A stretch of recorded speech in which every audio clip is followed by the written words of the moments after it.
Take that in. Right, good morning peeps, peepettes, everybody on the spectrum, and I don't care. I hope you're all well. Looking through a few things, reminiscing about last summer, the horrendous murder of the three beautiful young girls in Southport. The things that followed, yes, some of the protests, for want of a better word, were wrong. You don't set fire to a hotel with the intention of taking people's lives. But the basis of it and what followed when that lot retaliated and we was the victims. We were the wrong uns. We was always in the wrong. And what did our government do at the time? A, they covered it up. B, they lied, blatantly lied about the facts that they knew.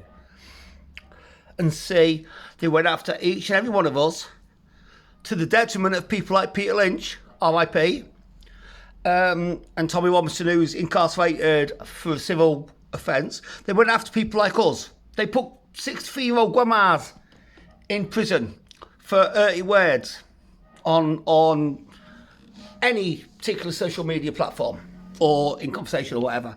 They was taking 13-year-old kids off the streets who might have got caught up with it, and it might have been a little bit of a buzz, but they was taking them off the streets, and they was giving them sentences that I mean, if a 13-year-old kid gets a sentence for just being there, I mean, some people even in Hull, when I went to the Hull one, were getting done for videoing from their balconies on above some of the shops.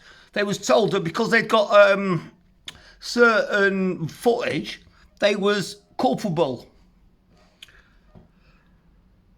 And the state, our state, being as it was, shut us down. And apart from a few people, now I'm not classing myself with some of these other people because I'm just a small little person. I'm just me, right? I am just I. But each and every one of us that are just us, are just I. If we become together, we become we. Once we become together with other we's, we become they. And then we become the power that the government don't want us to be. So the base of this was, I've just seen a sign on a thingy, and it says, if you stay silent for yourself, right? If you don't want to go to prison, sorry, that air's bugging me there. If you don't want to go to prison, stay silent. Okay? And I understand that. I understand that the fear that Keir Starmer and his political party and the government and the powers that be have put into us. And I sometimes, on a side note, I sometimes also question the police. If a policeman has got a kid or a grandkid, does he really want to go round arresting the likes of Peter Lynch? Or is he just a puppet on a string? Would he be, if he wasn't a copper, would he be on our side? It's similar to a footy copper, I know, but that's a different story. But what I was saying, if you're scared of being pulled by the old bill for something you say or something you write, fine. I don't have a problem with that. Nobody, I've been to prison. Nobody wants to go to prison.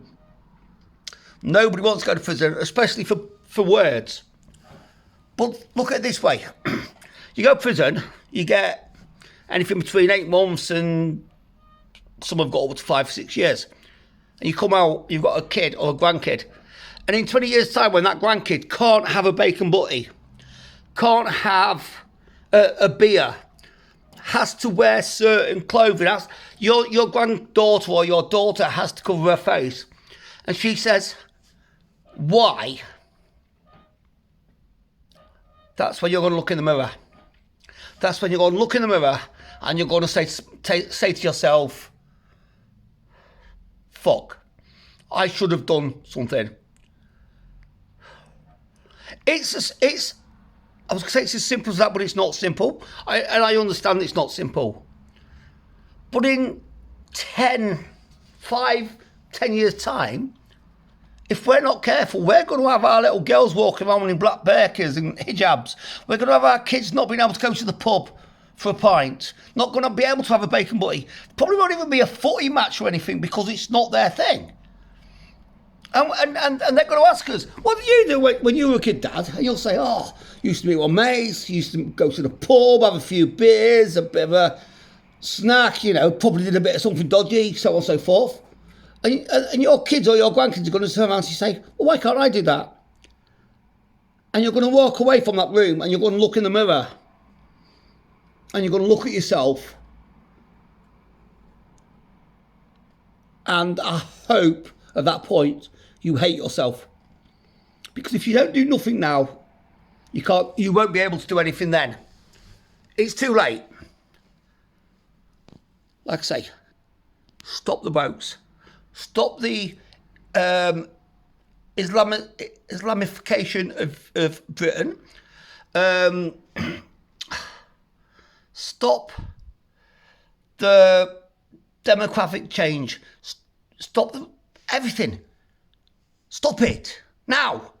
Because if we don't, then those people that is it June that we celebrate VE Day? I think it is. Sorry, I've lost my train of thought. We will celebrate 80 years since the turn of the Second World War. We will celebrate what our grandparents did for us. And then you will look at their state now and you will ask, will that be the very last celebration that we have? Why did they sacrifice their lives? If this was going to happen, why didn't we just give up to the Krauts back in the day? Why didn't we just let them have what they wanted?